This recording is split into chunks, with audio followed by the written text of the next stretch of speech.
narcissist has many manipulation tactics they use in order to abuse their victims. Sadly, a lot of people experience or have experienced narcissistic abuse. When in a relationship with a narcissist, the brutal and manipulative behavior of narcissists leads to very unhealthy dynamics. It's thus useful to be aware of manipulative behavior and how it works. You could be triggered and seek answers within yourself instead of realizing you're being manipulated. When you're able to recognize unhealthy behavior, you will know and realize that you are not responsible for the unhealthy behavior of others. It gives you the control to decide how to deal with it. This video is focused on getting general knowledge about possible manipulation tactics of a narcissist in order to better recognize manipulative behavior. I hope this video can be helpful to you.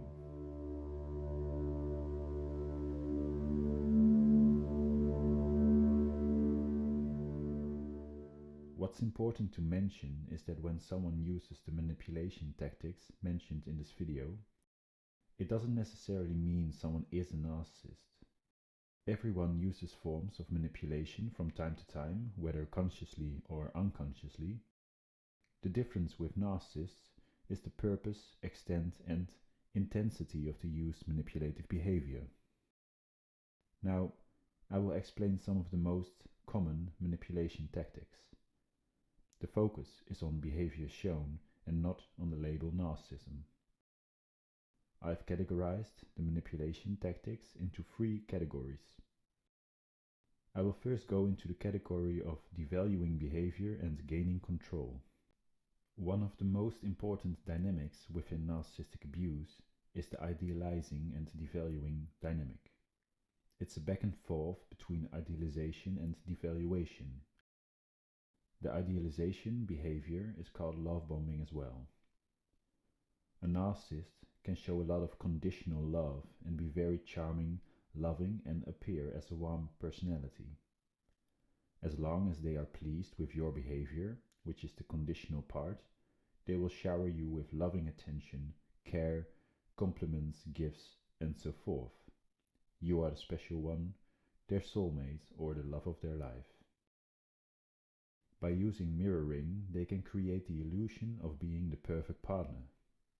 The problem is that their love is conditional, and therefore it will end when their needs are greater than your supply. And as the needs of a narcissist are unending, you simply will never be able to fulfill them. It would require you to disconnect from yourself, cross your boundaries, and agree the narcissist is superior and more worthy than everyone else. Now, the devaluation stage will start after the idealization stage. Your intuition will give you signals when this happens, but it can be hard to recognize in the beginning. The devaluing can start in a slow, manipulative way, and because of that, the victim might not realize this is going on. The narcissist could start showing idealizing behavior to others, such as praising, flattery, attention, or flirting. It seems they lost interest in you, and that you need to change or prove that you're worthy of their attention. At this point, you will get criticism, insults, rage, and a lot of frustration thrown at you. All the behavior shows they can be nice and loving to others, but you have become the negative exception. A narcissist delivers hot and cold treatments and can switch between the stages. This dynamic consists of very unpredictable behavior, and it thereby creates insecurity, fear, self-doubt, and uncertainty within the victim. The idealizing and devaluing dynamic is the core of narcissistic abuse and the narcissist's manipulation tactics. If you want more insight into the dynamics of narcissistic abuse, I suggest watching my video going into this narcissistic abuse cycle. Now, part of this dynamic is the behavior called hoovering. After managing to break the cycle, a narcissist could try to suck you back into the unhealthy relationship and thereby trying to start the cycle over again. Hoovering is just trying to trick or bait you into breaking no contact and re-engaging with the narcissist. A narcissist's hoovering attempts can be categorized into 3 categories. Positive hoovering is telling you exactly what you want to hear and do kind things. They could use love bombing, give gifts, and declare their love for you. They might apologize and say that they have changed. Negative hoovering is abusing your vulnerabilities and other negative emotions in order to get a response.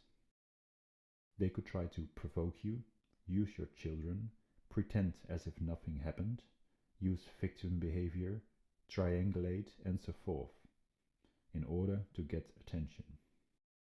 Lastly, random hoovering is using random attempts or tricks that seem small and meaningless to get some attention.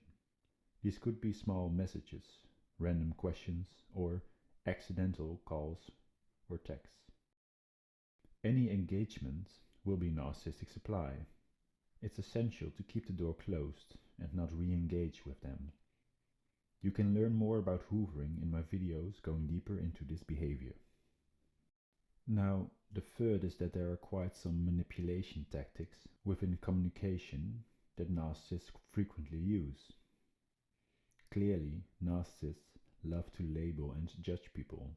They lie, act, tell half-truths, make empty promises, deny, withhold information, and create an unending amount of drama.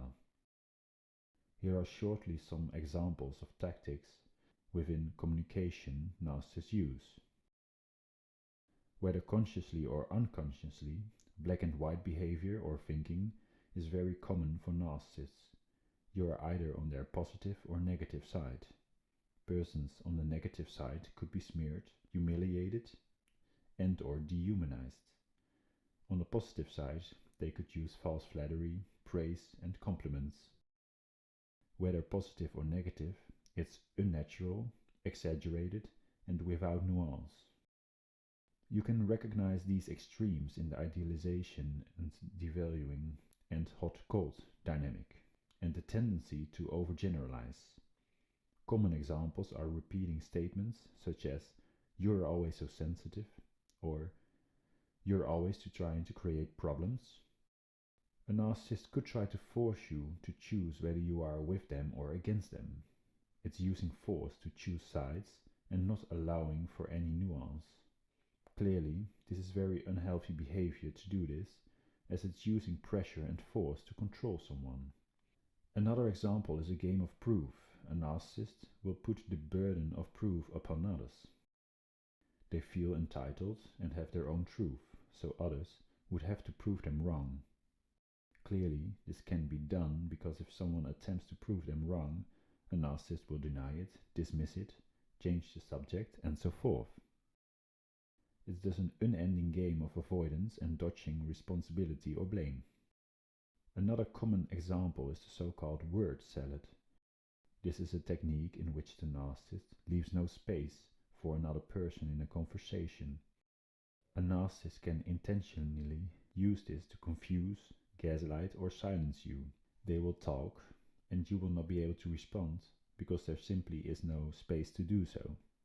It's thus a monologue of useless or unconnected information, and they could use your silence or confusion as agreement and continue their story. It could be used as well to distract, tire, and confuse you. The result is the other person eventually giving up the conversation, and the narcissist will feel like the winner. Sadly, there are many more communication tactics, which I will not go into for now, such as belittling behavior, playing it personal, reframing your thoughts and feelings, and labeling. I suggest to visit my website if you want to go deeper into this. Now, the fourth tactic is the silent treatment, which is a commonly used manipulation method by narcissists and exists in several forms. The silent treatment is a passive-aggressive tactic which is about gaining a sense of control by avoidance, silence, and/or disempowerment. It's very unhealthy behavior and can be very frustrating for the victim. Stonewalling is a specific form of silent treatment where a conversation is completely shut down and the narcissist refuses to address your concerns. It's withdrawing to avoid conflict. Another example of the silent treatment is a lack of affection, which can be seen as a form of physical silent treatment. It's essential to recognize how toxic this type of behavior is. The silent treatment is a childish method of manipulation, but used by an adult. It shows a lack of empathy and a lack of emotional development. A healthy person will let you know if they need some time to gather thoughts. The narcissist, however, uses silence to gain control, and this can be very powerful when there is inequality within a relationship.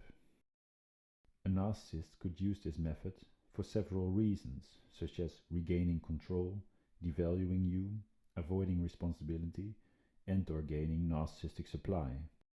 Another reason could be punishing you and teaching you a lesson. This could be, for example, a response to you when you try to set a boundary or you disagree with something. The silent treatment is thus really a lack of healthy communication, and it can be a draining experience. You can learn more about silent treatment in my video going deeper into this. Now, the second category is using groups and external pressure. In this category, the narcissist uses the power of external pressure. A narcissist tries to create a web of control with the use of so-called flying monkeys, which are people under their control. They could try to isolate the victim from their support system. As a result, the victim becomes more dependent on the narcissist. A manipulation tactic that a narcissist loves to use is triangulation. In this form of manipulation, one person doesn't communicate directly with another person, but rather uses a third person from communication to the second person, thereby forming a triangle. It exists in many forms and has similarities to more common unhealthy behavior, such as gossiping, comparing to others, and bad-mouthing others. Narcissistic triangulation is used for abusive purposes, such as having control, gaining narcissistic supply, and devaluing or smearing victims. A few examples of triangulation are the love triangle, in which the narcissist brings in another lover or ex to create a situation in which the victim and this other person compete against each other for the narcissist's attention and love. A gaslighting triangle is when a narcissist seeks validation for their truth and seeks support from others to put more outside pressure on their victims. A triangle of comparison is when the narcissist is idealizing someone else in order to devalue the victim.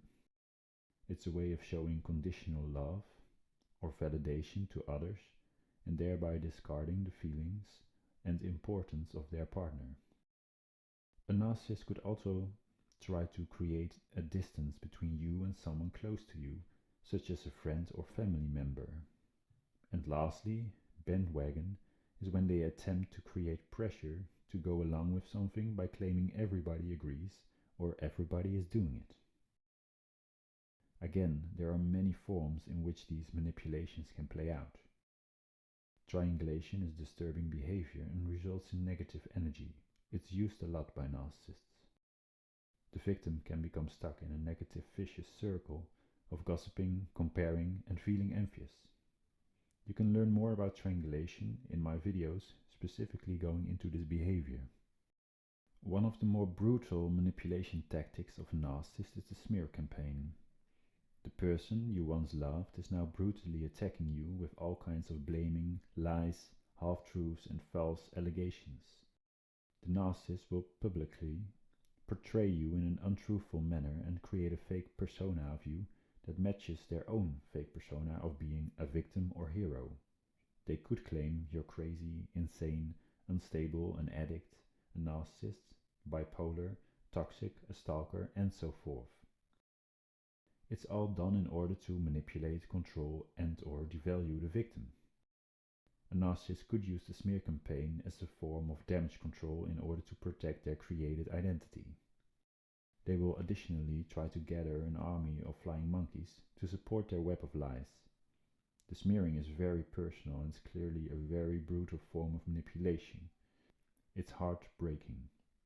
A narcissist will frame any normal or natural response to being smeared as being abnormal and proof for their story, which can create a feeling of being stuck within the victim.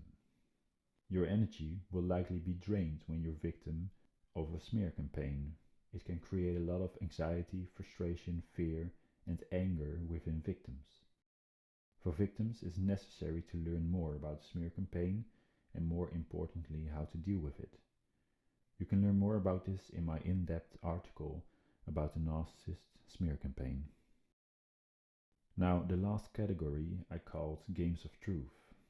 The following manipulation tactics revolve around the narcissist's truth versus your own truth. This setup can create a lot of anxiety and self-doubt for the victim. The discomfort of cognitive dissonance plays an important part in the following tactics. I've just published a series of 4 videos going deeper into cognitive dissonance, which I recommend watching in order to understand how the mind of a victim likely responds to narcissistic abuse. Now, gaslighting is very abusive behavior. It's ongoing manipulation and brainwashing to cause the victim to have ever-increasing self-doubts and eventually lose their sense of perception, identity, and self-worth. It happens slowly and can be hard to recognize. When victim of gaslighting, it's very hard for victims not to seek answers within themselves. A narcissist tries to convince you that truth is definitely true and that the belief about your experience or memory therefore must be wrong. Your mind might eventually make up you remembered wrong to reduce the discomfort of cognitive dissonance of having 2 conflicting beliefs. Victims of gaslighting are basically forced to keep questioning their own thoughts and perception of reality. It drains your energy and slowly disconnects you from yourself. In my video about gaslighting, I go deeper into examples and the many techniques that could be used. Another manipulation tactic is projection. A narcissist will use a lot of projection both consciously and unconsciously. It's very toxic behavior. A narcissist doesn't take any responsibility for their behavior if it's perceived as negative.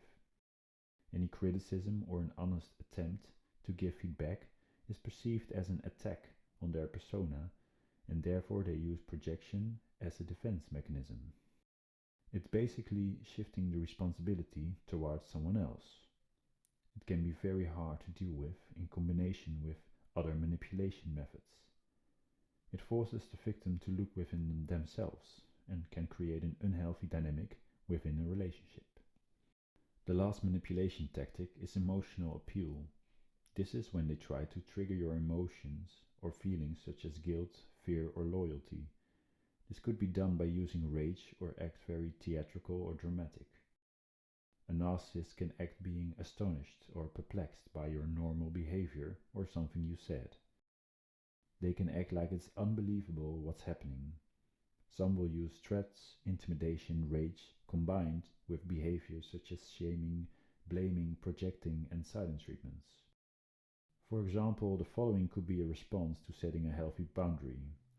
How dare you even say that? I can't believe it, after everything I've done for you. Narcissists can use a guilt trip as a form of intimidation. They will state that the victim doesn't care or love enough or is being selfish. The aim is that the victim feels bad about themselves and is pushed into the submissive position in the relationship. Shaming and projecting the blame are methods continuously used in order to make the victim feel unworthy, full of self-doubts, and ashamed. Shaming can be quite subtle by use of tone of voice, facial expressions, rhetorical questions, and sarcasm. A victim could become ashamed for even daring to challenge the narcissist or simply being around. When projecting the blame, a narcissist mostly projects their own thinking onto the victim. A narcissist has the ability to blame the victim for their own lies and could, for example, claim the victim forced them to lie. The narcissist has a very strong own truth and doesn't take any responsibility for problems. It sadly leaves the victim as the one to blame. All this behavior follows from the narcissist's disturbed truth. Their truth of being superior and feeling entitled results in very unhealthy dynamics. A narcissist, sadly, sees their victim as an object in order to gain narcissistic supply. It's all about control. Clearly, it's quite a disturbing list of manipulation tactics, and in a way it's quite sad there are so many forms and possibilities of combined manipulative behavior. This video is focused on getting knowledge about narcissism. It's useful to learn about narcissistic behavior, but eventually it's more important to shift the attention to yourself again. When dealing with a narcissist, it's necessary to learn to trust your own truth and intuition. As a victim, it can be very hard to do this, as emotional abuse can have a severe impact on your thoughts and emotions. It's important to keep asking yourself questions about what's going on. Observe and focus on actions and not on words. What is normal behavior and what's manipulative behavior? The actions of a narcissist will always reveal the truth. Emotional abuse is a brutal experience, and it would be great to start to counterbalance the effects a narcissist has on you and slowly restore your energy. Know that all steps in the right direction are great. You deserve your own love and compassion. I believe you have the strength to bring yourself back to your inner nature of peace, harmony, and love. I hope this video and my other content can be helpful to you in your process, and I wish you strength and kindness. If you want to stay updated on new videos, you can subscribe to my channel. Thank you for listening.